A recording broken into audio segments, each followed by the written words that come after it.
বান্ধবী তাড়াতাড়ি বাসায় কেন, তোর আবার কি হয়েছে? আরে দোস্ত আমারে দেখতে আইতেছে পোলা পক্ষ, পোলা দেখতে আইছে দেখা, তারপর বিয়ে শাদী ঠিক হইলে তখন আইতে কইস। আরে ভাই আমার আনিজি লাগতেছে, জানোই তো আমার কোনো বোন টুই নাই, তুই আয় নাইলে আমার ভালো লাগতেছে না। আচ্ছা বাসায় কয়ে দিয়ে আইতে পারি কিনা? আমি অত কিছু জানি না, তুই আইতে কইছি তোর আউনি লাগবো। আরে শুনলাম পোলা পক্ষ নাকি প্রায় আইয়ে গেছে, তো শাড়ি চুরি কই বাইর করো না কেন? কিছু কিসের শাড়ি চুরি বাইর করবো? আমার তো বিয়ে করতে ইচ্ছা করতেছে না। এখন এত ডং না কইরে সব বাইর কর। সত্যি কথা দোস্ত আমার বিয়ে করতে ইচ্ছা করতেছে না। সারা বছর কইলি সবার বিয়ে হইতাছে, আমাকে বিয়ে হইবে কবে, আমাকে বিয়ে হইবে কবে, আমাকেও তো একটু জামাইগো দরকার আছে। এখন পোলা পক্ষ হইবে, এখন আইসো ডং করতে। কি যে কো বান্ধবী, আমার একটা শরম আছে না যে আলমারির ভিতর সব আছে, তুই বাইর করে লই আয়। ওরে আল্লাহ রে, তোর ডং দেখলে এখন আর বাসি না। হ্যাঁ আর কত ডং দেখমু। কি রে, তো হইল নি? আন্টি হইতাছে। আর কতক্ষণ লাগবে? পোলা পক্ষায় বই রইছে। দোস্ত একটু তাড়াতাড়ি পড়া। তোর এর লেগে আগেই কইছিলাম সব বাইর করো নাই কেন? বান্ধবী দেহিস পেট পিট যেন না বাইরে থাকে।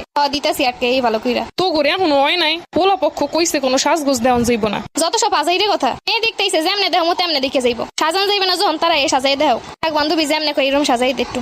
এই যুগে কেউ না সাজাই দেয় নাকি?